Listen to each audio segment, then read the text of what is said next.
Hello and welcome to Burundi Diaries, or perhaps this week we should call them Burundi Diarrheas, since we both got sick on Monday. It started with sore throat, flu and fever, and eventually turned into stomach problems. Now it's Sunday evening, we feel quite okay, although my voice is still a bit down. But since we were sick the whole week, we were thinking that let's talk about health here in Burundi and in Africa in general. Is it unavoidable to get sick if you come to travel to Africa? And let's also see some interesting local facts related to health.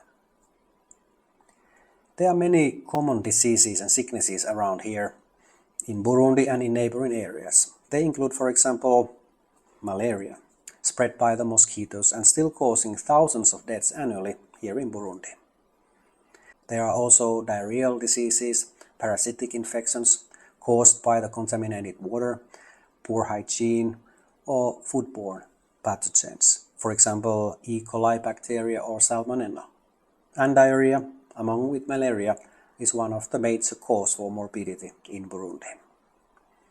There are also other diseases caused by the contaminated water, for example typhoid or cholera. Then there are endemic tropical diseases like yellow fever.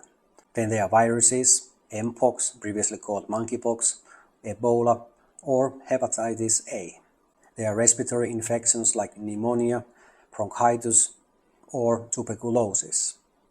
There is polio, and like in many other African countries, there is HIV/AIDS, hepatitis A, and other STDs. So maybe because of the long list of common sicknesses, the life expectancy in Burundi is just a bit over 63 years. That is not much compared to global average, which is at the moment 73 years, or compared to, for example, to Finland, where the life expectancy is 83 years. However, comparing Burundi's statistics just 25 years ago, the situation has improved significantly. In year 2000, the life expectancy was only 44 years, but as said, now it is 63 years. So, like everywhere in the world, there are common sicknesses around. But what about the healthcare? There are some public and private hospitals in bigger cities, especially here in Bujumbura. However, the total amount of hospitals in the whole country is just over 100, and that is not much comparing to the amount of population, which is more than 14 million people. Also, doctors are scarce. There is one doctor for 10,000 people. And comparing that same ratio, for example in Finland, there are 41 doctors for every 10,000 people. Since about 85% of the Burundian population live in the rural area or in the countryside, many face it challenging to get to the doctor due to the limited road networks or limited transportation. That also makes it very expensive to seek the medical help in the hospital. One research showed that just the basic medical help, seeing the doctor, getting diagnosed, getting prescription and maybe getting a simple antibiotics, can cost more than 12 days' wage for a normal person. So you can imagine if a family have many members with many kids, there's no way they can afford a medical help in hospital for everybody. For these reasons, seeking the professional medical help in hospital is often the last resort for many Burundians. So how then locals treat common illnesses? Some study estimated that up to 90% of Burundian population is relying on traditional medicine or herbal remedies found from over 150 plant species growing locally. Many Burundians are experts in finding, identifying and knowing how to use plants for medicinal purposes. For example, just for anti-malaria purposes and mosquito repellent, there are 44 different plant species. Besides natural or herbal treatments, it is still quite popular for some locals to turn to so-called traditional healers or witch doctors, which use spells or divination, but with obviously no other results than loss of money and time. So, if you're planning to travel to Burundi, it's quite obvious that prevention could be better than cure. For example, when we were coming here, we were quite sure that we will get sick at least once in a while. However, in order to prevent getting sick with any major illnesses, we tried to make sure that all our vaccinations were up to date.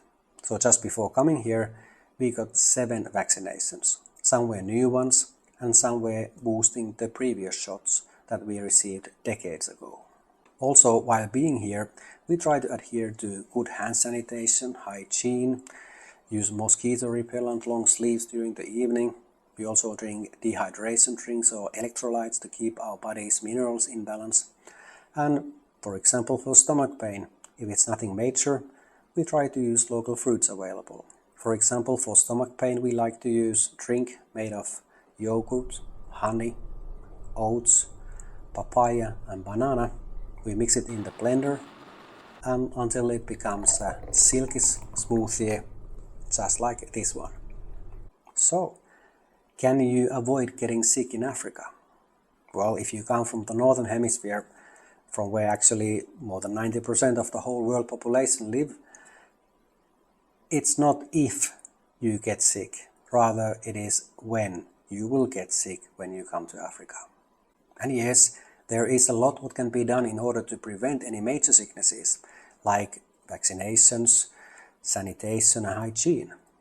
But based on our own experience, it is more likely to get sick than to avoid it completely. So it's important to allow time for proper recovery and time to rest. Bacteria and viruses are quite strong here, and that added to local tropical climate, heat and humidity can drain the energy very fast. Although if your aim is to lose weight, then you might be pleasantly surprised when you come to Africa. For example, I have unintentionally lost more than 6 kilograms within these past 8 weeks we have been here, which I think is an improvement to my health. Anyway, we will now start sip our smoothie and we say thank you for watching and see you next time.